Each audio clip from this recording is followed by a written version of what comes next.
엄마, 이제 그만하세요. 왜 우리를 이렇게 몰아붙이는 거예요? 몰아붙인다고? 내 집을 담보로 대출받자는 건 누구였니?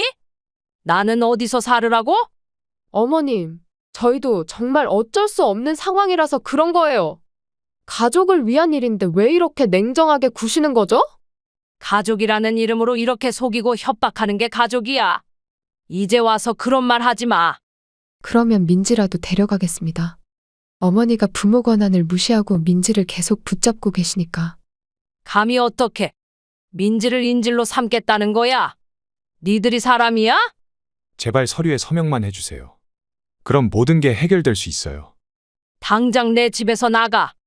더 이상 너희를 내 가족으로 생각하지 않겠다. 안녕하세요. 70대 김영자입니다. 세상에 홀로 남겨진 저는 창밖만 하염없이 바라보고 있었습니다. 한 달 전 남편과 함께 준비했던 유럽 여행 가방은 아직도 옷장 한 켠에 그대로 놓여 있었습니다. 30년 동안 함께한 사람이 갑자기 사라진다는 건 이렇게 비현실적인 일인가 봅니다. 장례식장에서 울고 또 울었던 게 무색하게 집으로 돌아온 후에야 진짜 상실감이 밀려왔습니다. 여보, 이제 어떻게 해야 하나요? 남편의 사진을 보며 중얼거리는데 전화벨 소리가 울렸습니다. 어머니, 괜찮으세요? 오늘은 식사는 하셨어요? 아니, 아직 입맛이 없어서. 전화기 너머로 아들 준호의 목소리가 들려왔습니다. 장례식 이후 매일 전화를 해오지만 그의 목소리에 진심 어린 걱정이 담겨 있는지 확신이 서지 않았습니다. 오늘 저녁에 잠깐 들를게요. 중요한 얘기가 있어요. 아들의 말에 저도 모르게 한숨이 나왔습니다. 남편이 떠난 후 준호는 유난히 저를 자주 찾았습니다. 평소 바쁘다는 핑계로 명절에도 얼굴 보기 힘들었던 아들이 갑자기 변한 모습이 낯설기만 했습니다. 저녁이 되자 준호와 며느리 서연이 함께 왔습니다. 오랜만에 집에 사람이 찾아오니 분주히 움직이는 제 모습이 남편에게는 익숙한 광경이었을 텐데 이제는 그저 허전함만 남았습니다. 식탁에 간단한 반찬들을 올려놓고 물을 따르는데 준호의 얼굴이 어딘가 굳어 보였습니다. 어머니, 밥은 잘 챙겨 드세요. 그냥 대충 먹어. 혼자 먹으니까 입맛도 없고. 건강 챙기셔야죠. 아버지도 걱정하실 거예요. 서연의 말에 저는 그저 미소로 답했습니다. 식사를 마치고 거실로 자리를 옮겼습니다. 준호는 자꾸 서연과 눈짓을 주고받더니 마침내 입을 열었습니다. 어머니, 사실 오늘 중요한 말씀 드리려고 왔어요. 뭔데? 무슨 일 있니? 제가 사업에 좀 문제가 생겼어요. 준호의 말에 저는 순간 긴장했습니다. 남편이 살아계실 때도 아들의 사업 이야기가 나올 때마다 걱정이 많았습니다.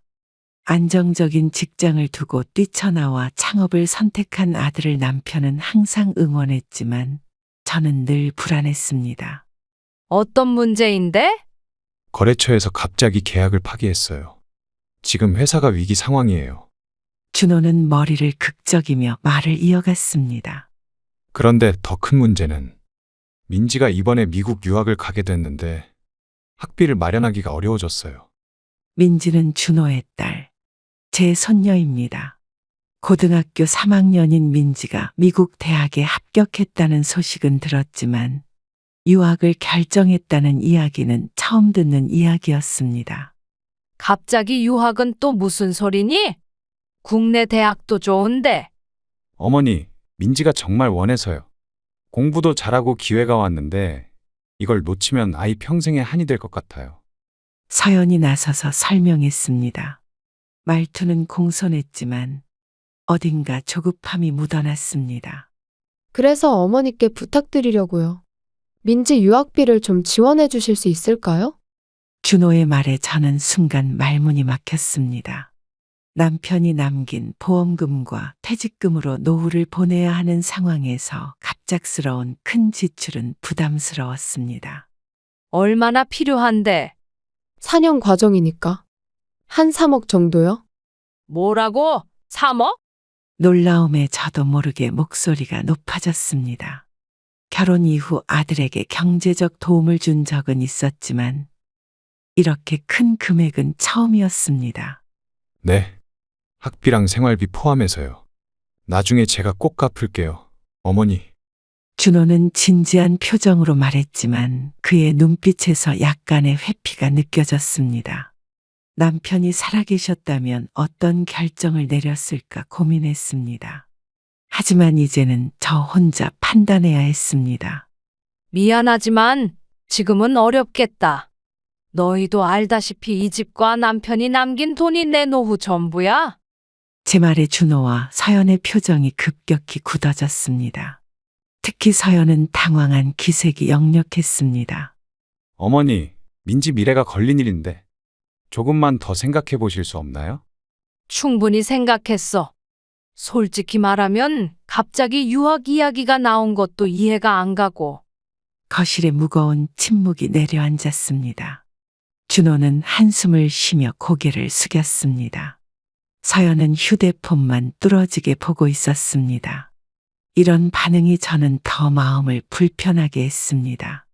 진정 손녀를 위한 요청이라면 거절 이후의 태도가 이렇게 냉랭해질 일인가 싶었습니다. 밤늦게 두 사람이 돌아간 후 저는 침대에 누워 생각에 잠겼습니다. 남편이 살아계실 때는 이런 결정도 함께 의논했는데 이제는 모든 것을 혼자 판단해야 한다는 현실이 무겁게 다가왔습니다. 창밖으로 보이는 달빛이 유난히 쓸쓸해 보였습니다. 명절날 아침, 저는 일찍부터 음식 준비를 하고 있었습니다. 남편이 없는 첫 명절이라 마음이 무거웠지만 가족들이 모이는 자리에 정성을 다하고 싶었습니다. 30년 동안 남편과 함께 지내온 이 집에 오랜만에 사람들의 웃음소리가 가득해지길 바랐습니다. 그런데 아들 며느리가 평소 같으면 아침 일찍부터 와서 준비를 도왔을 텐데 이상하게 연락이 없었습니다. 명절 전날 밤까지만 해도 반드시 오겠다고 했는데 말입니다. 식사 시간이 다가오는데도 준호 가족의 모습은 보이지 않았습니다. 혹시 무슨 일 있나? 전화해 볼까? 하지만 준호의 전화는 받지 않았고 서연의 전화도 연결되지 않았습니다. 이상한 마음의 손녀 민지에게 전화를 걸었습니다. 할머니, 저 민지예요. 민지야, 너희 어디야? 다들 언제 오니?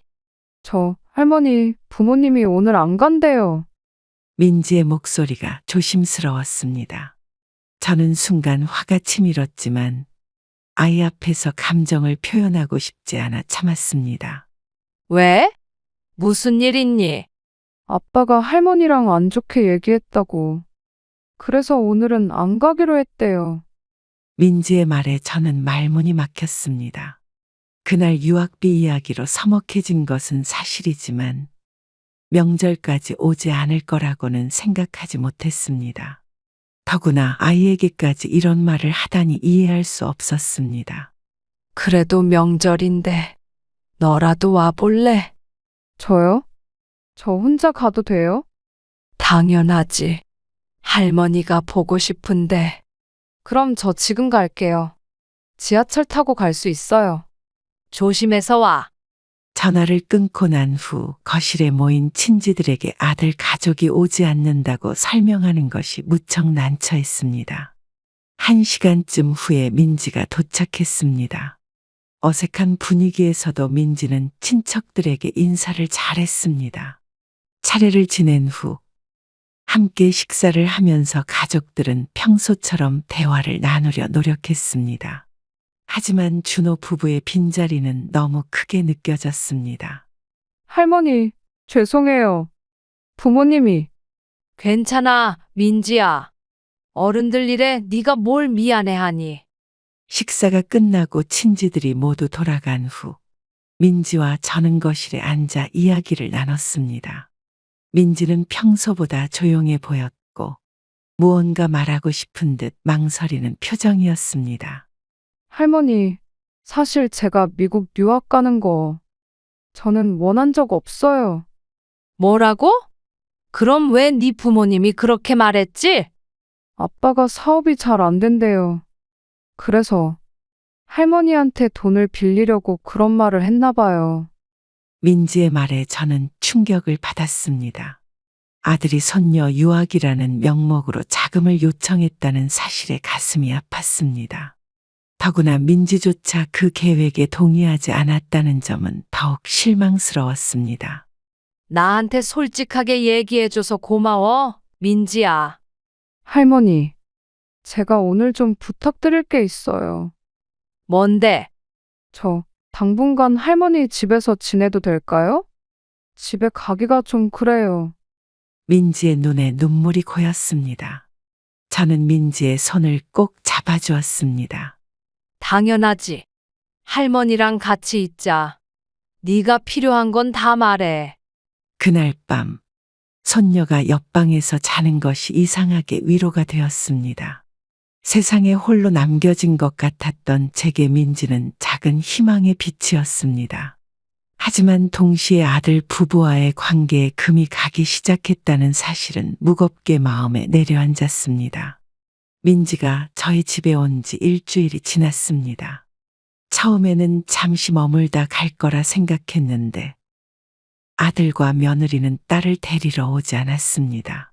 오히려 민지의 짐을 택배로 보내면서 당분간 제가 돌봐달라는 요청만 해왔습니다. 손녀와 함께 지내는 시간이 즐겁긴 했지만 부모와 자식 사이에 무슨 일이 있는지 궁금했습니다. 할머니, 오늘 아침밥 제가 차릴게요. 괜찮아. 할머니가 할게. 아니에요. 할머니는 앉아 계세요. 민지는 제가 막으려 해도 부엌으로 향했습니다. 평소 알던 민지와는 달리 부지런히 움직이는 모습이 대견했습니다. 민지가 밥을 하는 동안 저는 거실 소파에 앉아 생각에 잠겼습니다.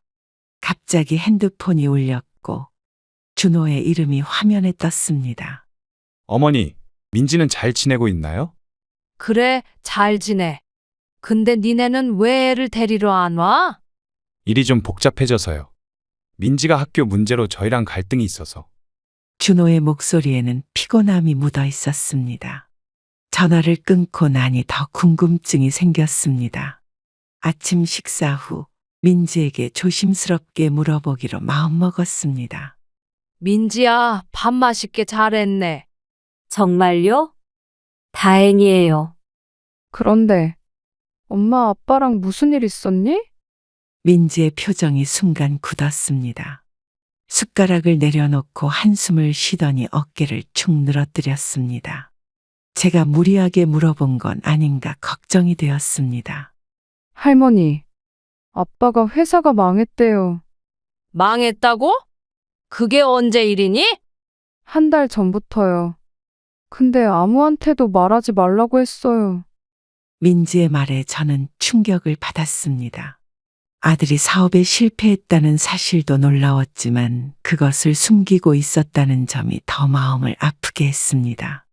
준호가 명절에 오지 않은 이유, 그리고 민지를 제게 맡긴 이유가 조금씩 이해되기 시작했습니다. 그래서 집도 경매에 넘어갈 거래요. 엄마랑 아빠는 자급 원룸으로 이사 가야 한대요. 그렇구나. 그런 일이 있었구나. 민지의 눈에 눈물이 고였습니다. 손녀의 마음을 헤아리니 가슴이 아팠습니다. 아이를 품에 안아주었습니다. 아빠가 할머니께 돈 빌리자고 했을 때 제가 반대했어요. 할머니도 힘드실 텐데. 괜찮아, 민지야. 네가 그런 생각해줘서 고마워. 민지의 말에 제 마음이 따뜻해졌습니다. 손녀의 성숙한 모습에 감동을 받았습니다. 그날 저녁 준호에게 다시 전화를 걸었습니다. 이제는 솔직하게 대화할 때가 되었다고 생각했습니다. 준호야, 사실대로 얘기해봐. 회사 상황이 어떤데? 전화기 너머로 잠시 침묵이 흘렀습니다. 준호가 한숨을 깊게 내쉬는 소리가 들렸습니다.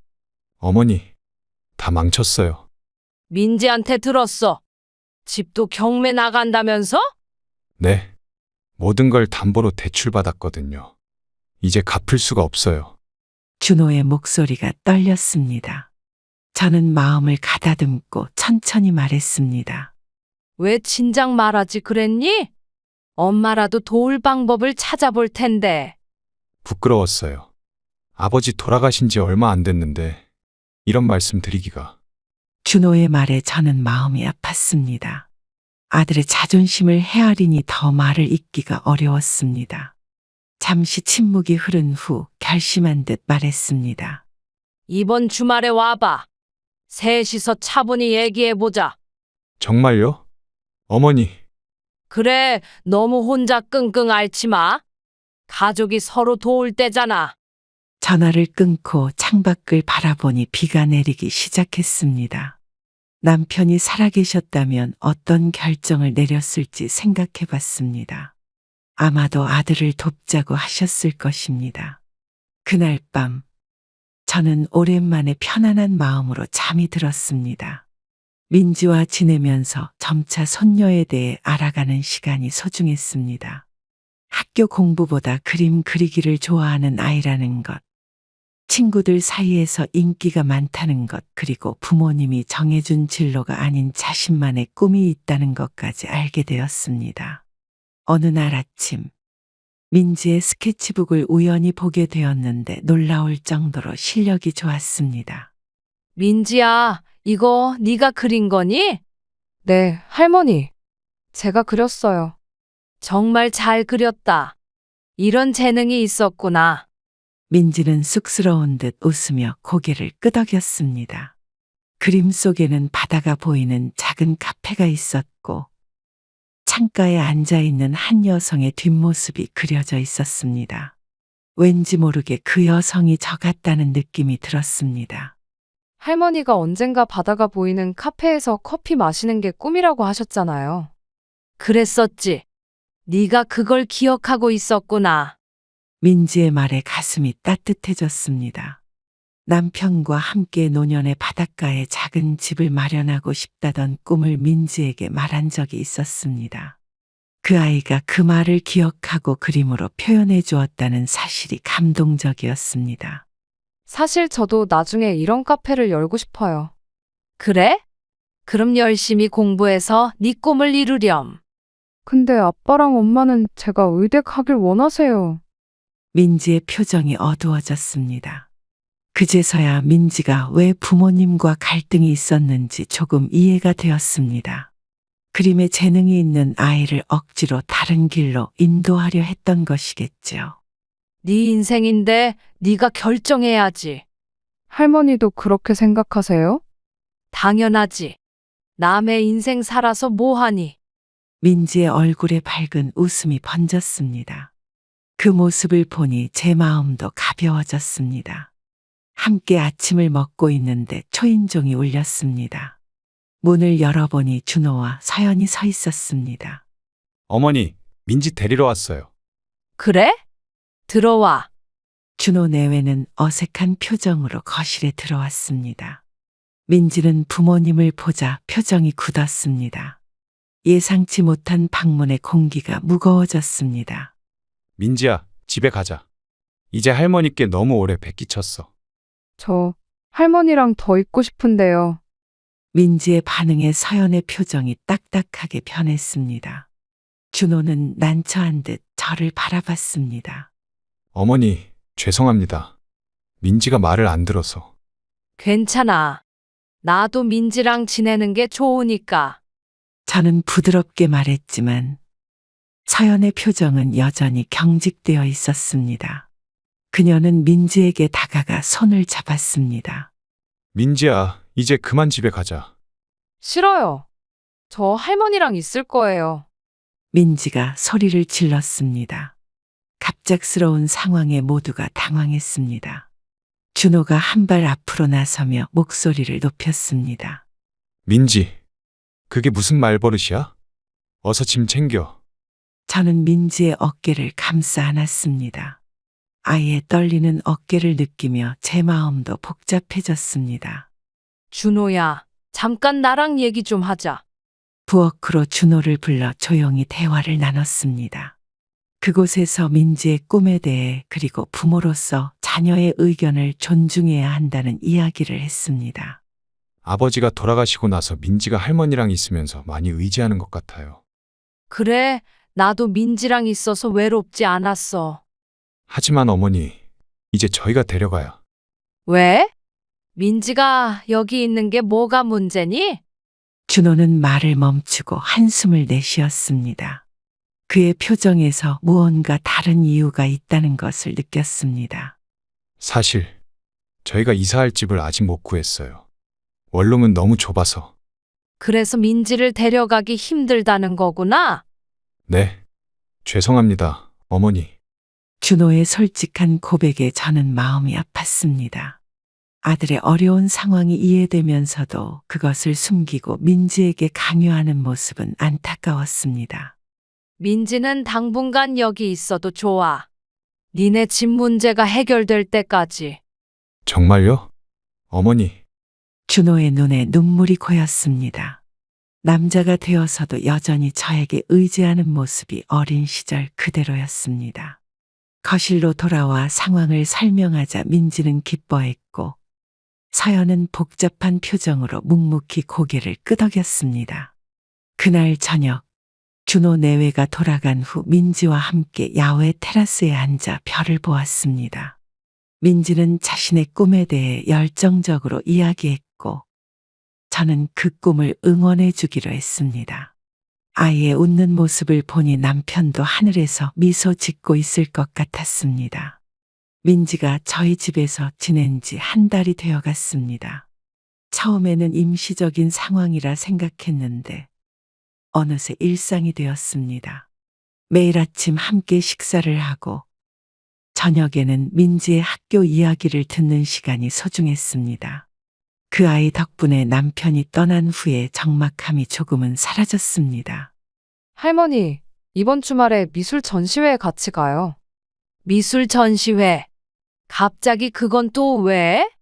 제가 참가했거든요. 학교 대표로 선발됐어요. 민지의 눈이 반짝였습니다. 그림에 재능이 있다는 것은 알았지만 학교 대표로 선발될 정도일 줄은 몰랐습니다. 저절로 가슴이 뿌듯해졌습니다. 정말. 그럼 당연히 가야지. 준비물 같은 건 없니? 전시회 준비로 며칠간 민지는 바빴습니다. 저는 옆에서 조용히 지켜보며 간식과 응원을 건넸습니다. 전시회 당일 민지는 아침부터 들떠 있었습니다. 그런데 갑자기 초인종이 울렸습니다. 문을 열어보니 준호와 서연이 서 있었습니다. 어머니, 안녕하세요. 오랜만이죠. 그래, 오랜만이구나. 무슨 일이야? 두 사람은 거실로 들어오더니 민지를 불렀습니다. 민지는 방에서 나오다가 부모님을 보고 표정이 굳었습니다. 뭔가 불안한 기운이 감돌았습니다. 민지야, 이제 집에 가자. 할머니께 너무 오래 폐를 끼쳤잖아. 오늘 제 전시회가 있어요. 학교 대표로 선발됐다고 말했잖아요. 민지의 목소리가 떨렸습니다. 서연은 한숨을 내쉬었고 준호는 눈살을 찌푸렸습니다. 무언가 대화가 이상한 방향으로 흘러가고 있다는 느낌이 들었습니다. 그 이야기는 이미 끝났잖니. 미대 진학은 안 된다고 했지. 하지만 아빠, 민지의 눈에 눈물이 고였습니다. 상황을 이해하기 시작했습니다. 미술에 재능이 있는 민지가 미대에 가고 싶어 하는데 부모님이 반대하고 있는 것 같았습니다. 준호야, 잠깐 이야기 좀 할까? 준호를 부엌으로 불러 조용히 대화를 나눴습니다. 민지의 재능과 열정에 대해 이야기했고 아이의 꿈을 존중해 주는 것이 얼마나 중요한지 설명했습니다. 하지만 준호는 완고했습니다. 어머니, 지금 시대의 예술로 먹고 살기가 얼마나 힘든지 아세요? 의사나 변호사처럼 안정적인 직업을 가지는 게 좋잖아요. 그건 네 생각이지. 민지 생각은 아니잖아. 준호는 말을 잇지 못했습니다. 거실로 돌아오니 서연이 민지의 짐을 정리하고 있었습니다. 민지는 소파에 앉아 어깨를 떨고 있었습니다. 서연아, 오늘은 민지 전시회가 있대. 같이 가보는 게 어떨까? 어머님, 저희도 알고 있어요. 하지만 지금은 민지 미래가 더 중요해요. 서연의 목소리는 단호했습니다. 민지는 울먹이며 말했습니다. 저 정말 미술이 좋아요. 왜 제 꿈을 응원해주지 않으세요? 순간 공기가 얼어붙었습니다.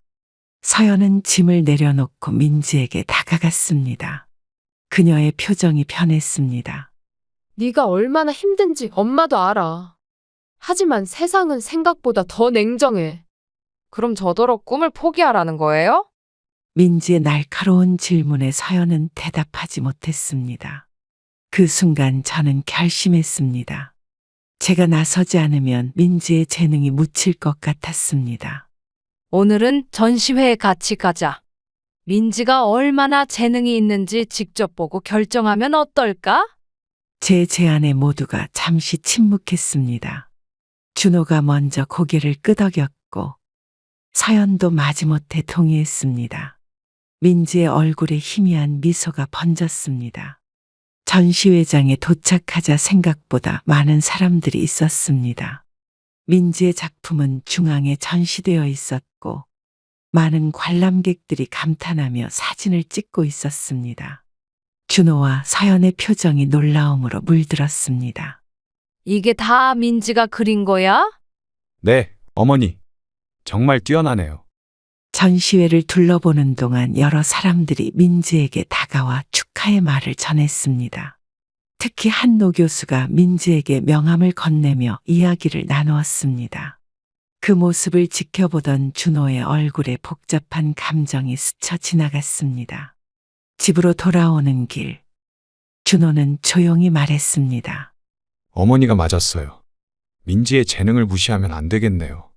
저는 아들의 어깨를 토닥였습니다. 때로는 부모도 자녀에게 배우는 법을 알아야 한다고 생각했습니다. 그날 밤 민지는 행복한 표정으로 잠이 들었고 저 역시 오랜만에 마음이 편안했습니다. 민지의 미술 전시회로 가족 사이의 갈등이 조금 누그러진 후 준호 부부는 주말마다 저희 집에 방문하기 시작했습니다. 겉으로는 민지를 보러 오는 것처럼 보였지만 점차 그들의 방문 목적이 다른 곳에 있다는 느낌이 들었습니다. 특히 서연은 집안 구석구석을 둘러보며 이것저것 질문을 던졌습니다. 어머님, 이 그림은 언제 구입하신 거예요? 벌써 20년도 더 됐지. 남편이 은퇴하고 여행 갔을 때 산 거야. 가격이 꽤 나가겠는데요? 요즘 미술품 가격이 많이 올랐다던데. 서연의 질문이 이상하게 느껴졌습니다. 평소에는 미술에 관심이 없던 사람이 갑자기 작품 가격을 궁금해하는 것이 의아했습니다. 그날 오후 준호가 서재에서 뭔가를 찾는 모습을 발견했습니다. 준호야, 뭐 찾고 있니? 아, 어머니. 그냥 아버지 책 좀 보려고요. 갑자기 책은 왜? 평소에도 책 안 읽잖아. 준호는 어색하게 웃으며 자리를 떴습니다. 이후에도 서연은 집안 살림살이에 관심을 보이며 자주 방문했습니다. 한 번은 제 침실 옷장을 정리해 준다며 들어갔다가 금고가 있는 벽장을 열려는 것을 발견했습니다. 서연아, 거기는 괜찮아. 내가 나중에 정리할게. 아, 네, 어머님. 그냥 도와드리려고 했는데. 서연의 행동이 점점 수상해졌습니다. 어느 날 민지가 학교에 간 사이 저는 점심 식사 준비를 하고 있었습니다. 현관문 소리가 들려 나가보니 준호와 서연이 서 있었습니다. 어머니, 갑자기 찾아와서 죄송해요. 괜찮아. 무슨 일이니? 두 사람은 거실로 들어와 소파에 앉았습니다. 준호가 서류 봉투를 꺼내 테이블 위에 올려놓았습니다. 뭔가 심상치 않은 분위기였습니다. 어머니, 사실 저희가 고민 끝에 결정한 게 있어요. 무슨 결정? 어머니 앞으로 되어 있는 집을 저희 명의로 바꾸는 게 어떨까 해서요. 준호의 말에 저는 순간 숨이 멎는 것 같았습니다. 서연이 재빨리 말을 보탰습니다. 어머니께서 연세가 있으시니 세금 문제도 있고 만약의 상황을 대비해서요. 만약의 상황이라니? 나중에 상속 문제로 복잡해질 수 있잖아요. 미리 정리해두면 어머님도 편하실 거예요. 서연의 말투는 다정했지만 눈빛은 차가웠습니다. 준호는 어색한 웃음을 지으며 서류를 펼쳤습니다. 여기 서류 준비해왔어요. 간단하게 서명만 하시면 돼요. 저는 서류를 보지도 않고 자리에서 일어났습니다. 가슴 속에서 분노가 일었지만 차분하게 대응하려 노력했습니다. 갑자기 이런 얘기를 꺼내다니 놀랍네. 잘 생각해 볼게.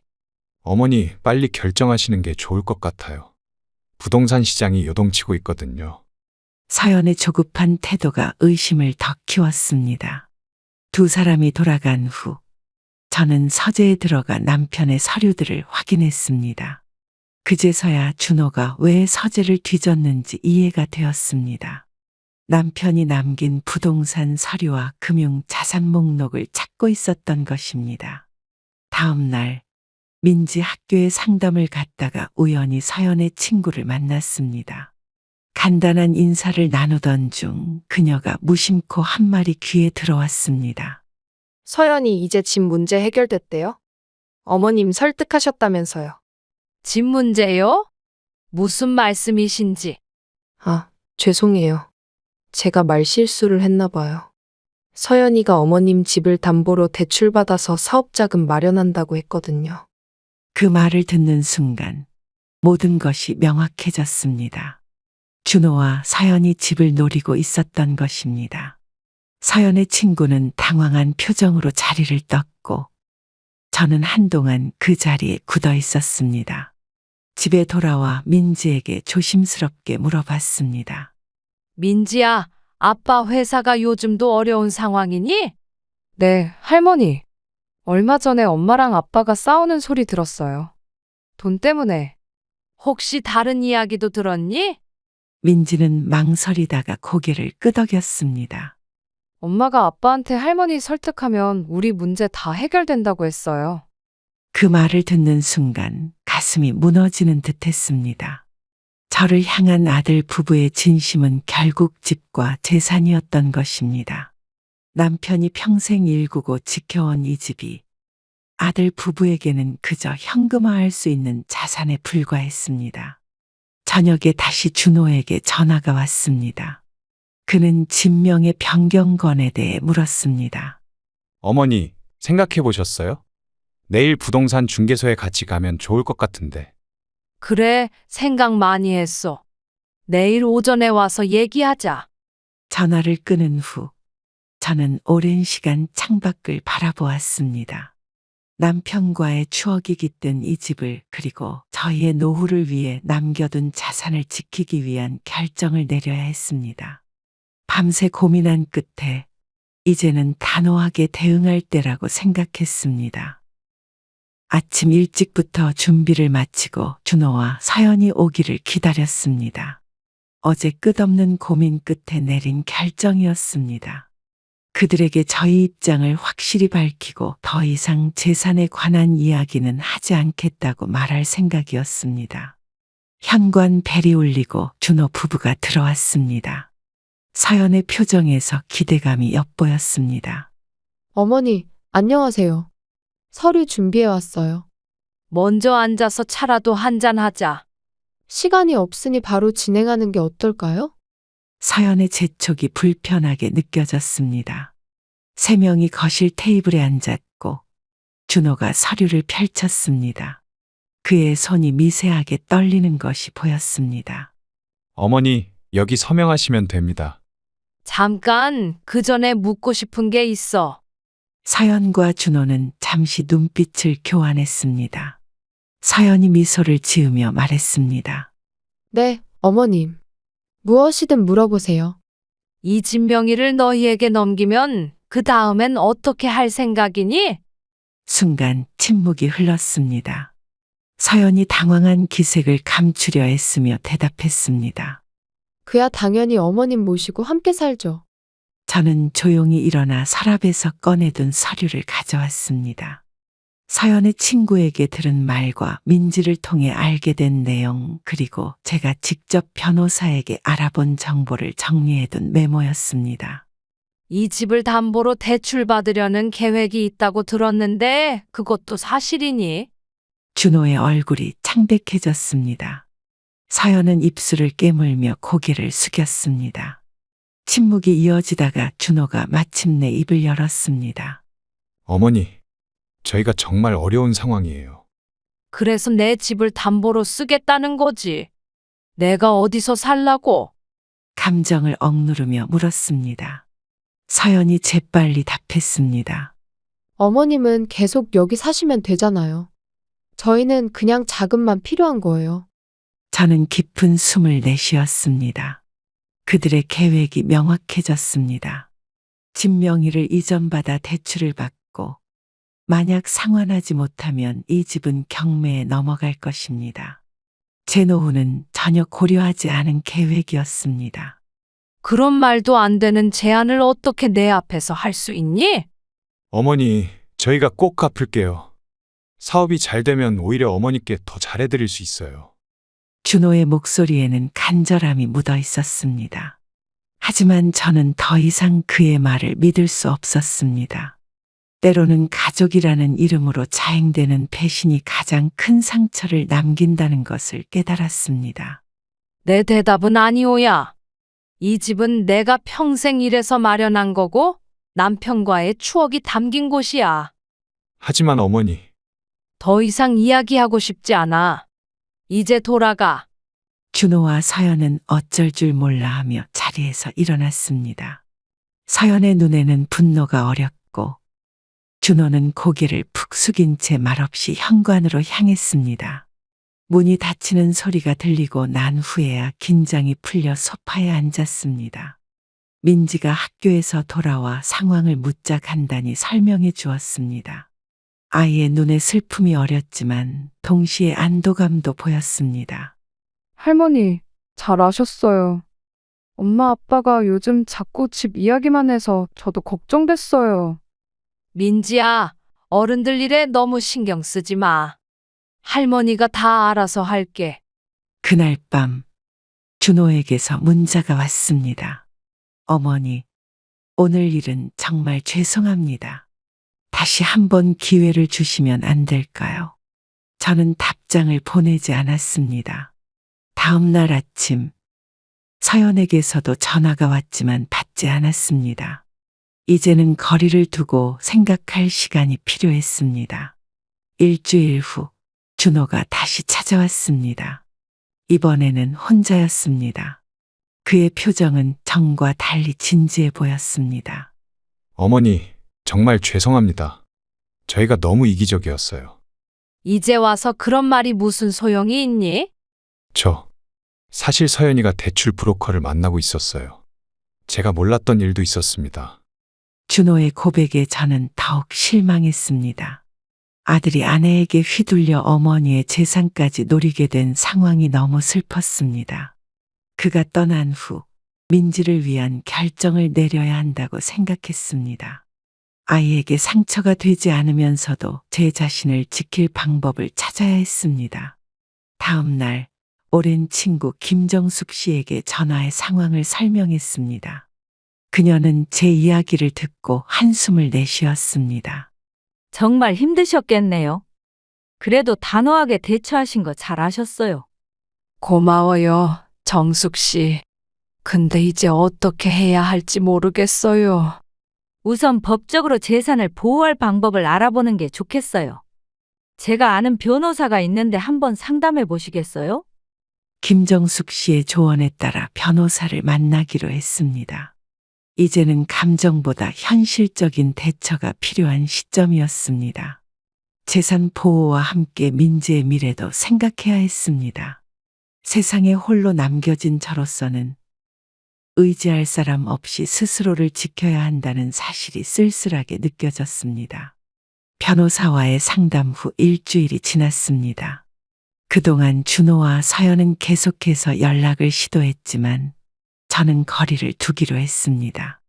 민지만이 제 곁에서 위로가 되어 주었습니다.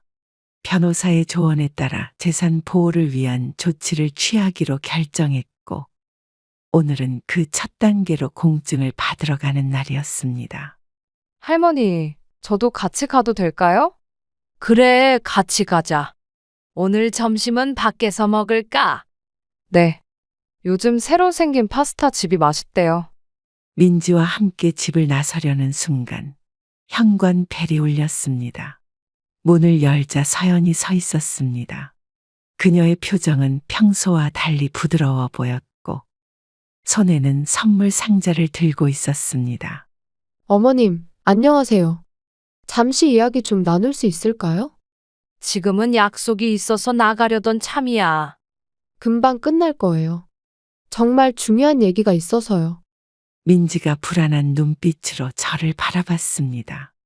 저는 잠시 고민하다가 서연을 거실로 안내했습니다. 민지에게는 방에 잠시 있으라고 말했습니다. 무슨 일이니? 준호는 어디 있고? 준호는 일이 있어서 제가 혼자 왔어요. 서연은 테이블에 선물 상자를 올려놓았습니다. 조심스럽게 그것을 열자 고급스러운 스카프가 나왔습니다. 불필요한 선물에 마음이 불편했습니다. 어머님, 정말 죄송합니다. 지난번 일은 제가 너무 조급했어요. 그래서? 다시 생각해보니 어머님께서 오해하신 것 같아요. 저희는 진심으로 어머님을 위한 결정이었어요. 서연의 말투는 다정했지만 눈빛은 여전히 차가웠습니다. 그녀가 가방에서 서류 봉투를 꺼냈습니다. 또 다른 재산 이전 서류인지 의심스러웠습니다. 이번에는 다른 제안을 가져왔어요. 진명인은 그대로 두시고 대신 저희를 수익자로 하는 신탁을 설정하는 거예요. 신탁이라고? 네. 어머님께서 평생 이 집에서 사시면서도 법적으로는 저희가 보호받을 수 있는 방법이에요. 서연은 자세히 설명했지만 그 내용은 결국 제 사망 후 집이 자동으로 그들에게 넘어가는 구조였습니다. 여전히 재산만 바라보는 그들의 태도에 실망했습니다. 서연아, 솔직히 말해봐. 너희가 그렇게 급한 이유가 뭐니? 어머님, 그냥 미래를 준비하는 거예요. 특히 민지 교육비도 많이 들어갈 텐데. 정말 그게 다야. 다른 이유는 없고? 서연은 잠시 망설이다가 한숨을 내쉬었습니다. 그녀의 표정이 변했습니다. 사실 준호가 빚이 좀 있어요. 사업 실패로 인한 얼마나? 4억 정도요. 그 말을 듣는 순간 모든 것이 명확해졌습니다. 갑작스러운 접근, 진명의 변경 요구, 그리고 지금의 신탁 제안까지 모두 준호의 빚을 해결하기 위한 방법이었던 것입니다. 왜 처음부터 솔직하게 말하지 않았니? 어머님이 도와주실 거란 확신이 없었어요. 게다가 준호도 자존심이 상할 테고. 저는 깊은 실망감을 느꼈습니다. 솔직하게 도움을 청했다면 방법을 함께 찾아볼 수도 있었을 텐데 속임수와 계략으로 접근한 것이 가슴 아팠습니다. 서연아, 이제 그만하자. 더 이상 재산 얘기는 듣고 싶지 않아. 하지만 어머님, 저희가 정말 어려운 상황이에요. 법원에서 독촉장이 왔어요. 서연의 목소리가 떨렸습니다. 그녀의 눈에 눈물이 맺혔지만 저는 더 이상 감정에 휘둘리지 않기로 했습니다. 도움이 필요하면 솔직하게 이야기했어야지. 이렇게 속이려 하니 어떻게 믿을 수 있겠니? 서연은 말을 잇지 못했습니다. 이때 민지가 조용히 방에서 나왔습니다. 그녀는 엄마를 보자 표정이 굳었습니다. 엄마, 또 할머니한테 돈 달라고 하러 온 거예요? 민지야, 어른들 얘기에 끼어들지 마. 왜요? 저도 다 알아요. 아빠가 도박으로 빚진 것도 알고 있어요. 민지의 말에 저는 충격을 받았습니다. 서연의 얼굴이 창백해졌습니다. 사업 실패가 아닌 도박이었다니 상황은 더욱 심각했습니다. 민지, 그게 무슨 소리니? 아빠는 사업을. 거짓말 그만해요. 제가 아빠 전화 다 들었어요. 도박빚 때문에 집이 경매 넘어간다고 그랬잖아요. 서연은 아무 말도 하지 못했습니다. 민지의 눈에서 눈물이 흘러내렸습니다. 저는 민지를 품에 안아주었습니다. 서연아, 이제 돌아가. 준호에게도 더 이상 이런 식으로 접근하지 말라고 전해. 어머님, 제발.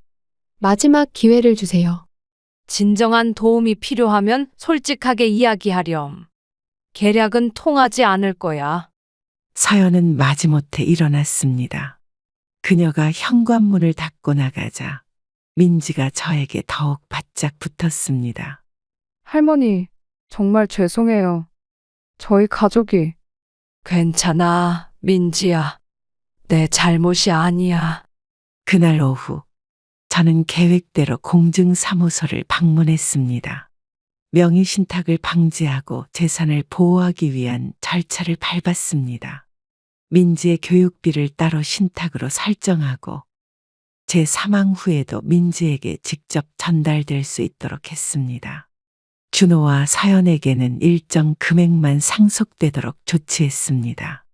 집으로 돌아오는 길, 민지에게 물었습니다. 민지야, 앞으로 어떻게 하고 싶니? 부모님과 계속 살고 싶어?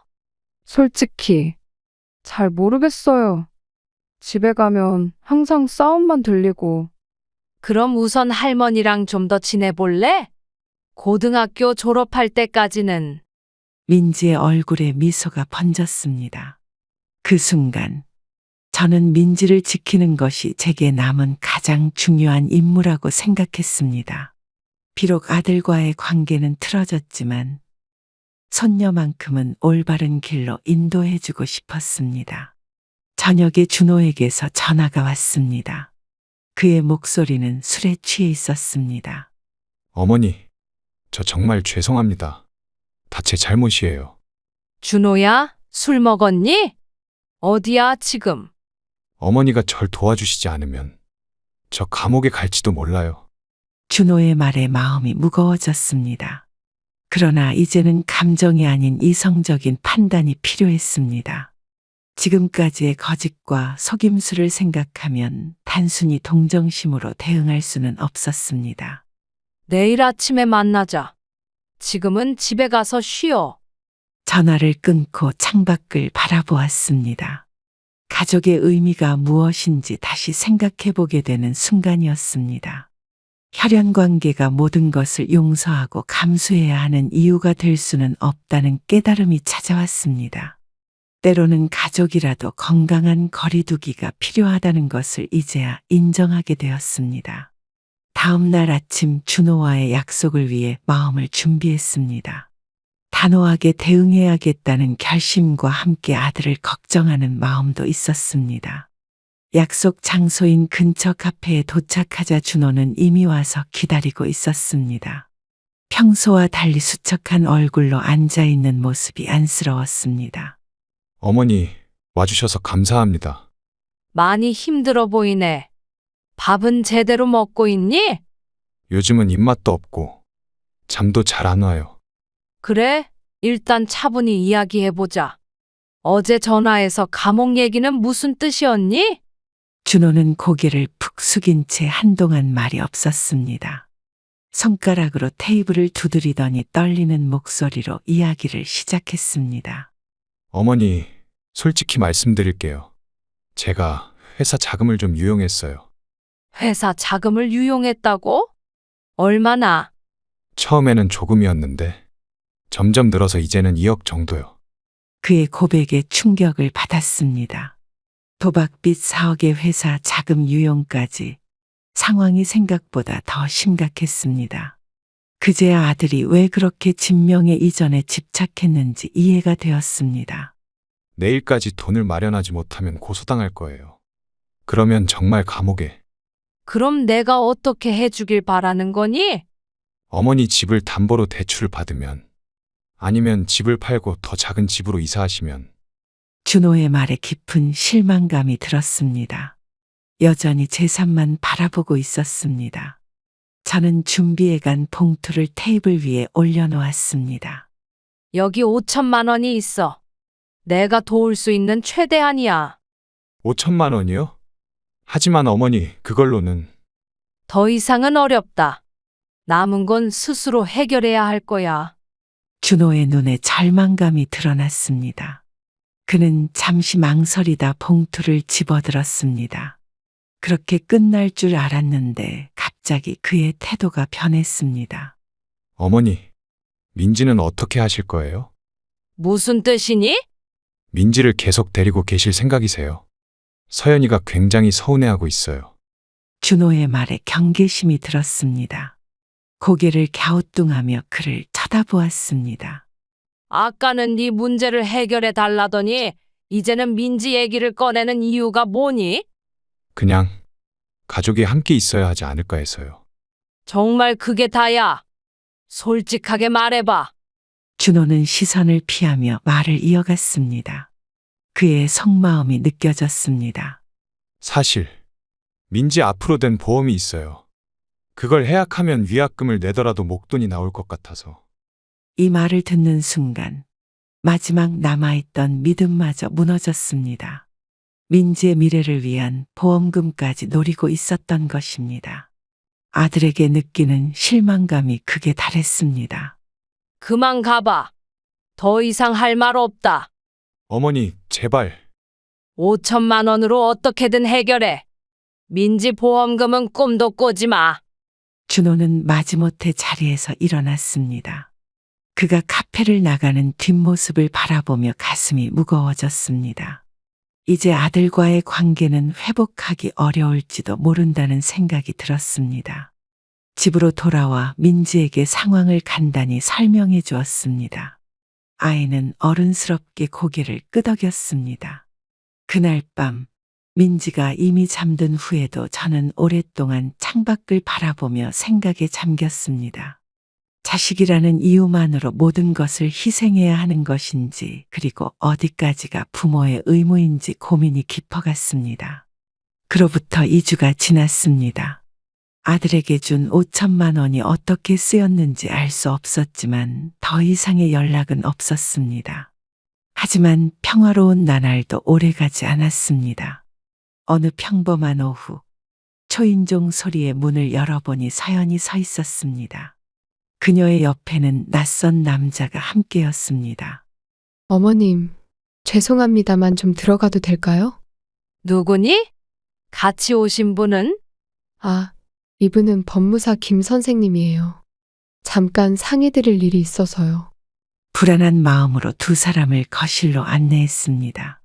서연은 평소와 달리 공손한 태도를 취했지만 그녀의 눈빛에서 다른 의도를 읽을 수 있었습니다.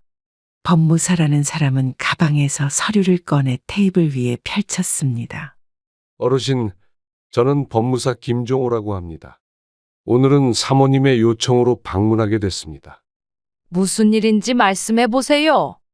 네, 준호 씨의 채무 문제와 관련해서 상담해 드리려고 합니다. 현재 채권자들이 법적 조치를 취하기 시작했습니다. 법무사의 말에 가슴이 철렁 내려앉았습니다. 서연이 말을 이어받았습니다. 어머님, 상황이 정말 심각해요. 준호 오빠가 체포될 수도 있대요. 그래서 내게 바라는 게 뭐니? 서연은 법무사와 눈빛을 교환한 후 조심스럽게 말을 꺼냈습니다. 만약 어머님께서 연대 보증을 서주시면 채권자들이 일단 법적 조치를 중단할 거래요. 연대 보증이라고? 내가 왜 그런 걸 서야 하니? 법무사가 재빨리 말을 보탰습니다. 그의 말투는 전문가처럼 들렸지만 어딘가 신뢰가 가지 않았습니다. 어르신, 가족으로서 도와주시는 게 좋을 것 같습니다. 이대로 가면 준호 씨는 정말 감옥에 갈 수도 있어요. 그 순간 민지가 학교에서 돌아왔습니다. 거실의 상황을 본 아이는 표정이 굳었습니다. 할머니, 무슨 일이에요? 아, 민지야. 잠깐 어른들 얘기 중이니 방에 가 있을래? 민지는 의심스러운 눈빛으로 서연과 낯선 남자를 바라보다가 마지못해 방으로 들어갔습니다. 민지가 방문을 닫자마자 서연의 태도가 급격히 변했습니다. 어머님, 솔직히 말해서 선택의 여지가 없어요. 이 서류에 사인하지 않으시면 저희는 민지를 데려갈 수밖에 없어요. 무슨 말이야? 민지를 데려간다고? 저희가 부모잖아요. 아무리 할머니라도 법적으로는 부모가 양육권을 가지고 있어요. 서연의 말은 위협처럼 들렸습니다. 그녀의 눈에서 진정성은 찾아볼 수 없었습니다. 저는 법무사라는 사람에게 물었습니다. 이 서류가 정확히 무엇인가요? 어르신의 재산을 담보로 하는 연대 보증서입니다. 약 3억 정도의 채무를 보증하시는 내용이에요. 3억이요? 얼마 전 2억이라고 했는데? 이자와 지연 손해금이 계속 발생하고 있습니다. 저는 그들의 의도를 명확히 알 수 있었습니다. 민지를 인질로 삼아 저희 재산을 노리고 있었던 것입니다. 갑자기 방문이 열리고 민지가 나왔습니다. 그녀의 손에는 녹음기가 들려 있었습니다. 다 녹음했어요. 방금 엄마가 한 말 전부. 민지야, 네가 어른들 대화를 몰래 녹음했다고? 네, 녹음했어요. 그리고 이거 변호사 선생님한테 보낼 거예요. 민지의 단호한 태도에 서연과 법무사는 당황했습니다. 법무사는 서류를 급하게 가방에 넣으며 자리에서 일어났습니다. 저는 이만 가보겠습니다. 다시 연락드리죠. 서연은 민지를 노려보다가 저에게 말했습니다. 어머님, 이게 마지막 기회예요. 도와주시지 않으면 정말 모두 다 잃게 될 거예요. 위협하지 마. 이제 돌아가. 서연은 마지못해 일어났습니다. 현관문이 닫히자 민지가 저에게 달려와 안겼습니다. 할머니, 저 무서웠어요. 괜찮아, 민지야. 용기 있게 행동했네. 그날 밤 저는 오랜 친구 김정숙 씨에게 전화해 상황을 설명했습니다. 그녀의 조언에 따라 다음 날 바로 변호사를 만나 민지의 녹음 내용을 전달하고 법적 대응 방안을 상담했습니다. 변호사는 위험 및 강요에 해당할 수 있으니 법적 조치를 취할 수 있다고 말해주었습니다. 집으로 돌아오는 길에 준호에게서 전화가 왔습니다. 그의 목소리는 평소와 달리 차가웠습니다. 어머니, 왜 그러시는 거예요? 저희 가족을 완전히 망치실 건가요? 준호야, 이제 그만하자. 더 이상 연락하지 마라. 정말 그렇게 하실 거예요? 어머니라면 자식을 위해 모든 걸 희생해야 하는 거 아닌가요? 부모의 희생에도 한계가 있다. 연락 끊을게. 전화를 끊고 집에 도착해보니 민지가 학교 친구와 함께 공부하고 있었습니다. 그 모습을 보며 제가 보호해야 할 것이 무엇인지 더욱 명확해졌습니다. 이제는 아들과의 관계보다 손녀의 안전과 미래가 우선이라는 결론을 내렸습니다. 집에서 민지와 함께 지내는 동안 준호와 서연의 계속된 위협과 압박에 서서히 지쳐갔습니다. 매일 같이 걸려오는 전화, 불쑥 찾아오는 방문, 심지어 법무사까지 동원하는 그들의 행동에 점점 집에 있는 것조차 불안해졌습니다. 밤이 되면 혹시 누가 들어오지는 않을까 걱정되어 현관문을 여러 번 확인하는 습관이 생겼습니다. 할머니, 괜찮으세요? 얼굴이 안 좋아 보여요. 괜찮아. 그냥 좀 피곤해서 그래. 혹시 부모님 때문에 걱정하시는 거예요? 그것도 있지. 민지야, 할머니가 생각하고 있는 게 있는데. 민지의 맑은 눈동자를 바라보며 망설이다가 결정한 사항을 이야기했습니다. 몇 주 동안 고민해온 것이었습니다. 할머니가 이 집을 팔까 생각 중이야. 집을요? 왜요? 여기 있으면 아무래도 네 부모님과 계속 마주칠 수밖에 없잖아.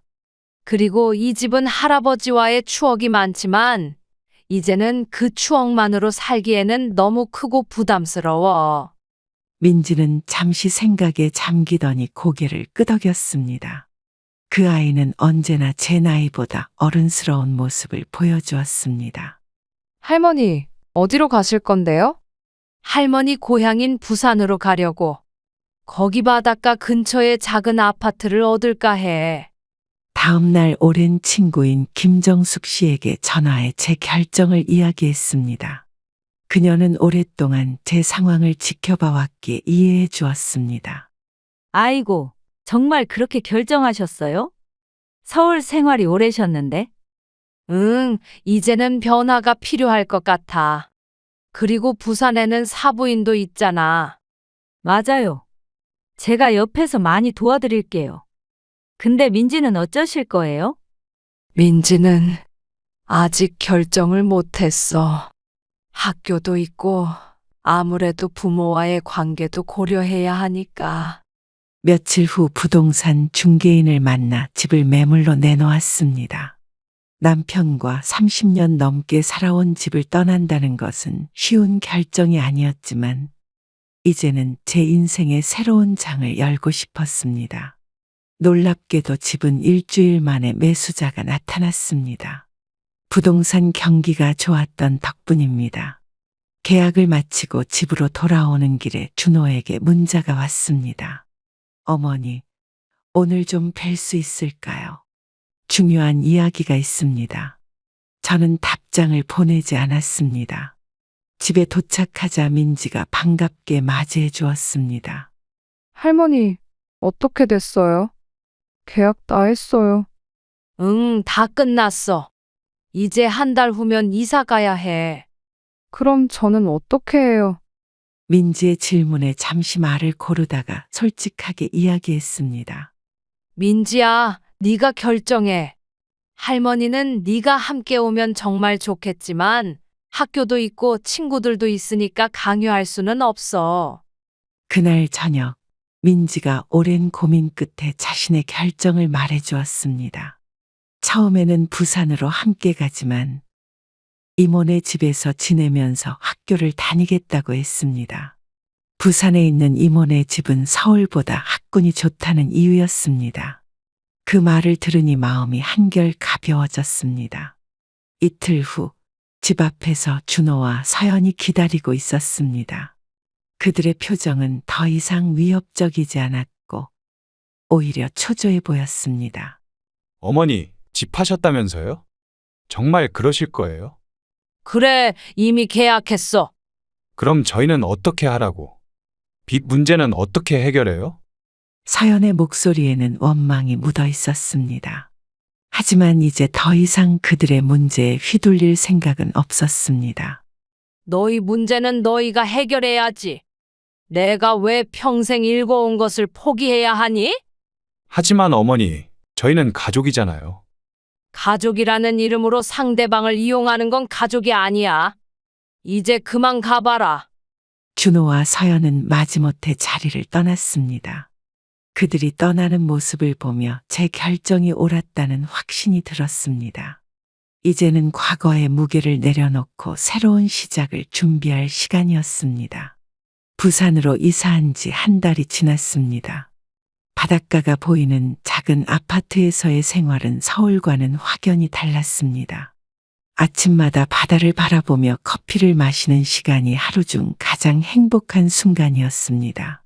이곳에서는 준호와 서연의 압박도 없었고 그들의 위협적인 방문도 없었습니다. 민지는 이모네 집에서 지내며 주말에만 저를 찾아왔지만 그 짧은 시간이 더없이 소중했습니다. 할머니, 이 집 정말 좋아요. 창문 열면 바다가 보여서 너무 멋져요. 그래? 할머니도 여기가 마음에 들어. 조용하고 평화롭고. 학교도 생각보다 괜찮아요. 미술 선생님이 제 그림을 많이 칭찬해 주셨어요. 민지와 함께 해변을 산책하며 이런저런 이야기를 나누다가 문득 서울에 있는 준호가 궁금해졌습니다. 연락을 끊은 지 2달이 지났지만 역시 아들이라 마음 한구석이 걱정되었습니다. 민지야, 아빠랑은 연락하고 지내니? 가끔요. 요즘은 많이 바쁘신 것 같아요. 엄마는 제가 전화해도 잘 안 받으세요.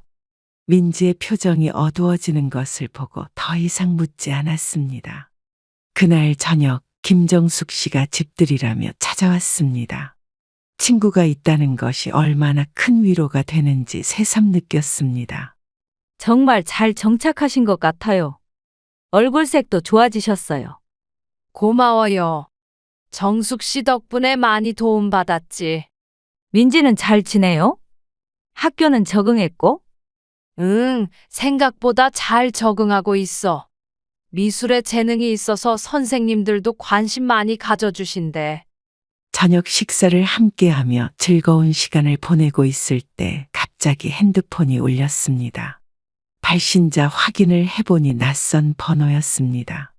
평소 같으면 받지 않았겠지만 왠지 불안한 마음에 전화를 받았습니다. 여보세요? 김영숙 님 되십니까? 서울중앙병원 응급실입니다. 네, 맞아요. 무슨 일이신가요?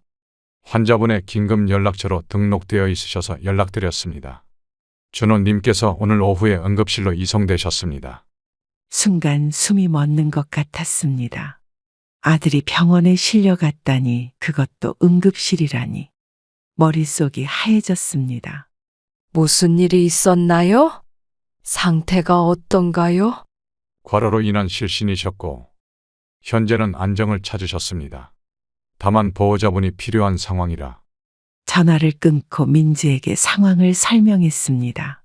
아이는 걱정스러운 표정으로 저를 바라봤습니다. 할머니, 아빠한테 가봐야 하는 거 아니에요? 그래야 할 것 같구나. 내일 아침 첫 기차로 서울에 가볼게. 저도 같이 갈래요. 아빠가 많이 아프실까봐 걱정돼요. 다음 날 아침 일찍 서울행 기차를 탔습니다. 차창 밖으로 지나가는 풍경을 바라보며 복잡한 생각에 잠겼습니다.